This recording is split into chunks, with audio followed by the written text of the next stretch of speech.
وأراقب الرحمن جل جلاله وتقدست أسماؤه وتعالى وأكون للوطن الحبيب مشيدا أنمى إليه. السلام علیکم ورحمۃ اللہ وبرکاتہ. الحمدللہ وکفا وسلام علی عبادہ الذین اصطفیٰ وبعد. محترم ناظرین، حج کا یہ سیزن چل رہا ہے. بہت سارے لوگ حج پر جاتے ہیں. اللہ کے نبی علیہ السلام نے خصوصی طور پر حج کے حوالے سے اعلان کیا، خذوا عنی مناسککم، اے لوگوں مجھ سے حج کے طور طریقے سیکھ لو. یعنی جو میرا طریقہ ہے، جو میں نے بتایا ہے حج کے حوالے سے، اسی طریقے پر حج کو انجام دو تاکہ حج کا پورا اجر و ثواب ملے. کتنے لوگ ہیں جو حج پر جانے سے پہلے حج کے طور طریقے سیکھتے ہیں؟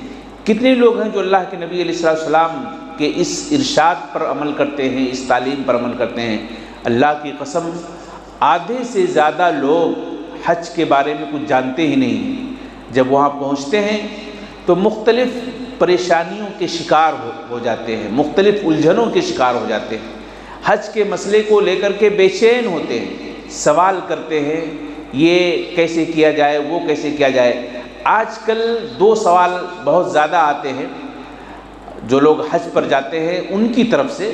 پہلا سوال تو یہ ہوتا ہے کہ جیسے ہم لوگ حج پر جاتے ہیں اور وہاں پہنچتے ہیں تو تھکے رہتے ہیں، تھکے مادے رہتے ہیں، کیا ہم کو فوری طور پر عمرہ کرنا چاہیے یا کچھ دیر آرام کر کے ہم عمرہ کر سکتے ہیں؟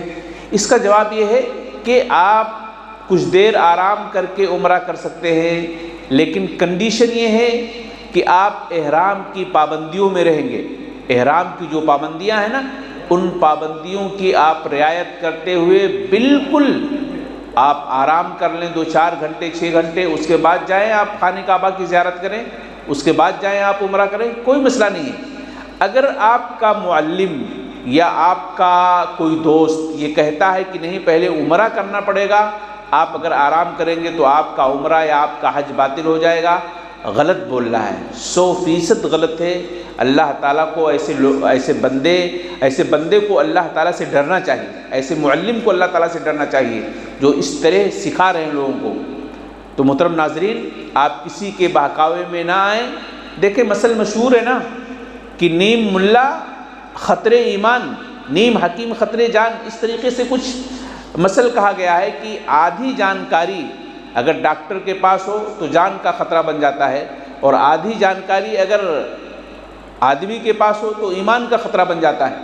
تو ایسے آدھی جانکار لوگوں سے، آدھی جانکاری رکھنے والے لوگوں سے آپ سوال نہ کریں. ہمیشہ آپ سوال کسی اچھے عالم سے کریں، کسی مفتی سے کریں، اور خاص طور سے وہاں آپ جاتے ہیں نا تو وہاں کسی متوع سے آپ سوال کر لیں، وہاں کے رہنے والوں سے یا وہاں جو لوگ کام کرتے ہیں، تو انشاءاللہ وہ آپ کو صحیح رہنمائی فرمائیں گے. تو سوال یہ ہے کہ کیا یہاں سے جانے کے بعد کچھ دیر آرام کر کے عمرہ کیا جا سکتا ہے؟ اگر کچھ دیر آرام کر لیے تو کیا عمرہ آپ کا خراب ہو جائے گا یا حج پر کوئی نقص لازم آئے گا؟ جواب یہ ہے کہ آپ کا عمرہ یا آپ کے حج میں کوئی پرابلم نہیں آئے گا. آپ بالکل 4-6 گھنٹے آپ آرام کر سکتے ہیں اور زیادہ بھی آرام کر سکتے ہیں. کنڈیشن صرف یہ ہے کہ آپ احرام کی پابندیوں میں رہیں گے. احرام کی پابندیاں کیا ہیں؟ میرا ایک ویڈیو ہے، آپ اسے دیکھ سکتے ہیں. انشاءاللہ احرام کی کیا کیا پابندیاں ہیں اس میں آپ کو مل جائیں گی. دوسرا سوال اس موقع پر یہ آتا ہے کہ عمرہ کرنے کے بعد جو ٹور اور ٹریولز والے ہوتے ہیں وہ طائف لے جاتے ہیں گھمانے کے لیے یا کہیں اور زائرین کو لے کر کے جاتے ہیں زیارت کروانے کے لیے. پھر سوال یہ ہوتا ہے کہ کیا اگر بندہ طائف پہنچ گیا اور طائف چونکہ ایک میقات ملتا ہے تو کیا وہاں سے آنے پر عمرہ لازم ہو جاتا ہے کیونکہ ایک میقات مل رہا ہے؟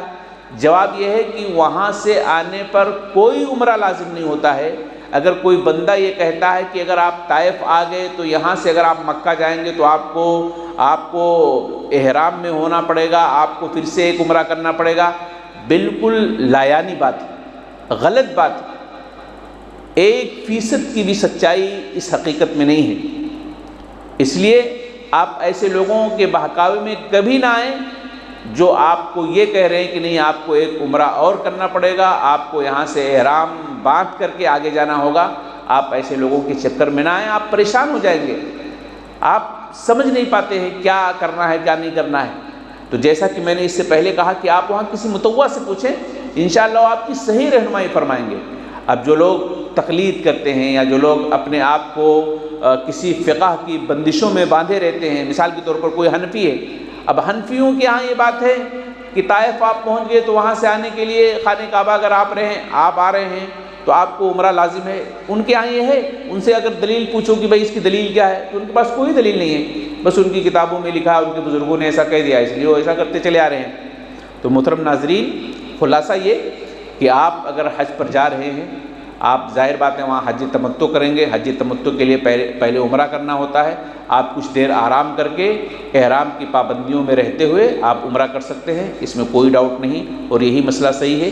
اسی طریقے سے دوسرا یہ کہ اگر آپ طائف جاتے ہیں گھومنے کے لیے، طائف سے واپسی کے موقع پر اگر پھر آپ مکہ آ رہے ہیں تو آپ کے لیے احرام باندھ کر کے عمرہ کرنا یہ بالکل بھی لازم نہیں ہے۔ جو لوگ اس طرح کی رہنمائی کرتے ہیں وہ غلطی پر ہیں، انہیں اپنی غلطی کا احساس کرنا چاہیے اور لوگوں کی غلط رہنمائی سے بچتے رہنا چاہیے، کہیں اللہ اس کے رسول کی مخالفت میں کسی عذاب کے شکار نہ بن جائیں ایسے لوگ۔ اللہ تعالی ہم سب کو صحیح سمجھ کی توفیق عطا فرمائے اور اپنے حج اور عمرہ کو کتاب و سنت کی روشنی میں اللہ تعالی ہم سب کو ادائیگی کی توفیق دے، آمین یا رب العالمین۔ السلام علیکم ورحمۃ اللہ وبرکاتہ۔